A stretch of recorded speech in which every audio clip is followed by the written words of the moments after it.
आबिद हुसैन शेख। आपका खैर मकदम है 4 टीवी न्यूज कर्नाटक एक्सप्रेस में। सीएम येडियुरप्पा के विरुद्ध एंटी करप्शन ब्यूरो में शिकायत दर्ज करने वाला व्यक्ति का कत्ल। सामाजिक कार्यकर्ता जन सामान्य पक्ष के संस्थापक, अलायंस यूनिवर्सिटी के पूर्व चांसलर, प्रत्येक लिंगायत धर्म की लड़ाई में सबसे आगे रहने वाले, भ्रष्टाचार विरोधी, किसानों की समस्याओं के लिए हमेशा संघर्ष करने वाले अयप्पा डोरे को अनजान शरपसंदों ने कत्ल कर दिया है। बेंगलुरु के आरटी नगर एचएमटी मैदान में इनकी लाश बरामद हुई है। इन्होंने डिनोटिफिकेशन मामले में सीएम येडियुरप्पा के खिलाफ एंटी करप्शन ब्यूरो में शिकायत दर्ज की थी। रात खाने के बाद टहलने निकले इनको शरपसंदों ने तेजधार हथियारों से कत्ल कर दिया। इसकी जानकारी दी बेंगलुरु नगर पुलिस कमिश्नर भास्कर राव ने। जेल में रिपोर्टर की संदिग्ध मौत, फांसी की हालत में मिली लाश। टैबलाइड न्यूज़पेपर के संपादक और रिपोर्टर अनिल राज की बेंगलुरु सेंट्रल जेल परप्पण अग्रहार में फांसी की हालत में लाश मिली है। इन पर अत्याचार का मामला चल रहा था। क्या यह आत्महत्या है या हत्या, ये तो पुलिस की जांच के बाद ही पता चलेगा। पुलिस मामले की जांच में जुटी।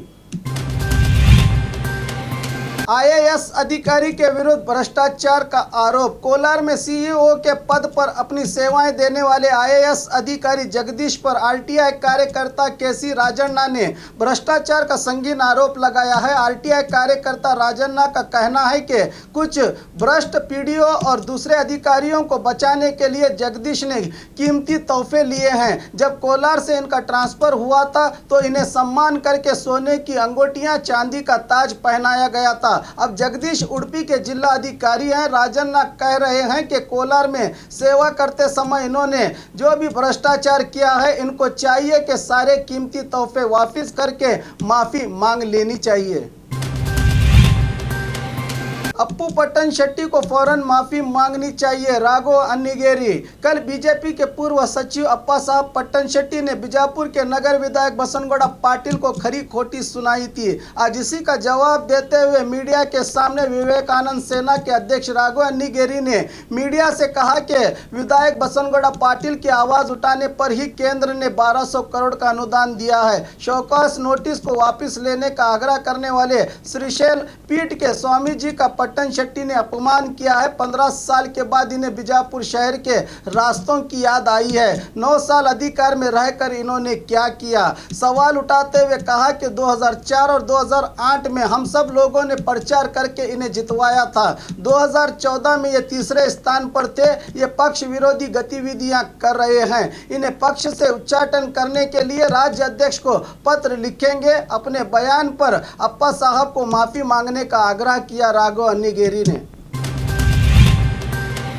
हिंदुस्तान के टुकड़े करने की साजिश चल रही है, कन्हैया कुमार। कल गुलबर्गा के अंबेडकर महाविद्यालय में एक सभा को संबोधित करते हुए जेएनयू के पूर्व विद्यार्थी और नायक कन्हैया कुमार ने केंद्र सरकार पर आरोप लगाते हुए कहा कि पीएम मोदी हिंदुस्तान के टुकड़े करना चाहते हैं। अब देशद्रोहियों को भारत रत्न देने की तैयारी चल रही है। अपने कार्यक्रम को अनुमति न देने पर कहा कि जिस चीज को जितना रोकेंगे वो चीज उतना ज्यादा उठेगी। पीएम मोदी अंग्रेजों की चाल चल रहे हैं। अंबेडकर को देशद्रोही कहते हैं, जवाहरलाल यूनिवर्सिटी वालों को देशद्रोही कहते हैं। रोज सुबह युद्ध की बात करने वालों को बुद्ध के बारे में बात करने की नैतिकता नहीं है। अब की बार एडवर्टाइजमेंट सरकार कहकर केंद्र सरकार का मजाक उड़ाया कन्हैया कुमार ने।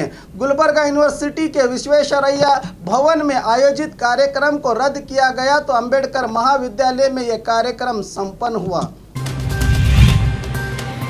गैर कानूनी गांजा जब्त, 2 आरोपी पुलिस की गिरफ्त में। 2 अलग अलग मामलों में गांजा बेचने और खेती करने वाले केआईएएल और चिकजाला पुलिस ने सिडलगट्टा मूल के भीमैया और चिकजाल के अंजनम्मा बंधित आरोपी हैं। बेंगलुरु के केंपेगौड़ा एयरपोर्ट के पास भीमैया गांजा बेच रहे थे। इससे 2 केजी गांजा जब्त किया गया। बेंगलुरु के राजा कलवे के पास 12 गांजे के पेड़ लगाने वाली अंजनम्मा से 40 किलो गांजा जब्त किया गया। पुख्ता जानकारी के आधार पर कार्रवाई करते हुए एसीपी सुब्रमण्यम की अगुवाई में इंस्पेक्टर मुत्तुराजू और प्रशांत ने यह कार्रवाई की है।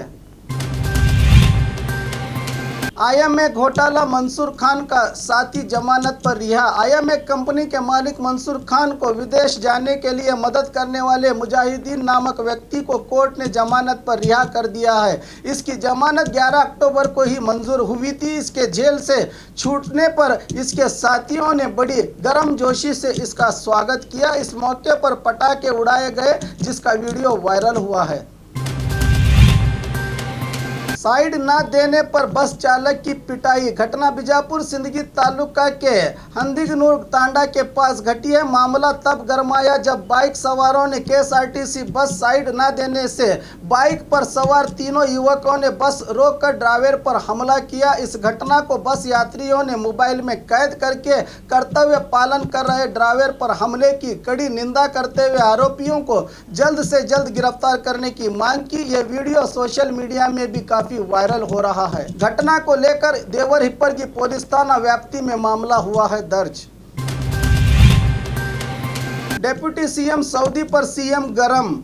आज सीएम येडियुरप्पा को महाराष्ट्र चुनाव प्रचार के लिए जाना था, मगर हेलीकॉप्टर खराब होने के कारण दूसरे हेलीकॉप्टर का इंतजाम करने के लिए महाराष्ट्र चुनाव के प्रभावी डिप्टी सीएम लक्ष्मण सऊदी को कहा गया था, मगर सऊदी ने हेलीकॉप्टर का इंतजाम नहीं किया तो सीएम ने डीसीएम को बुरा भला कहकर उनकी क्लास ली।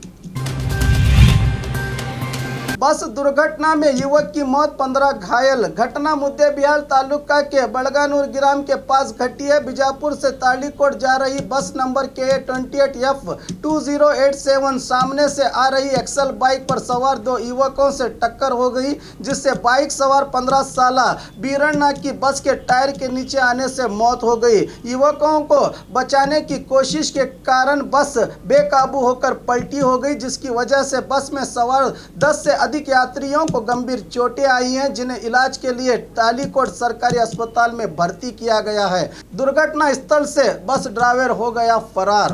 तालीकोट पुलिस थाने में शिकायत की गई है दर्ज।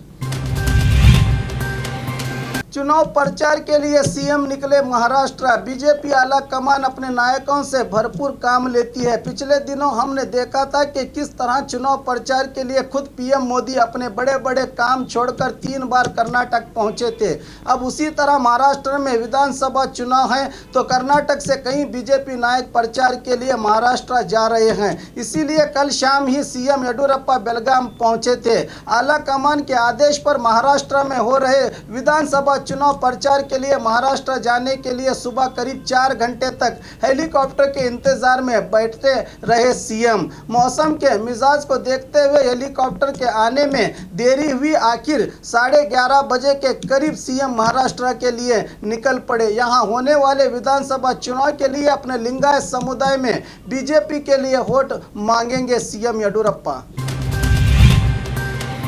और खबरों के लिए देखते रहिए 4 टीवी न्यूज़ कर्नाटक एक्सप्रेस।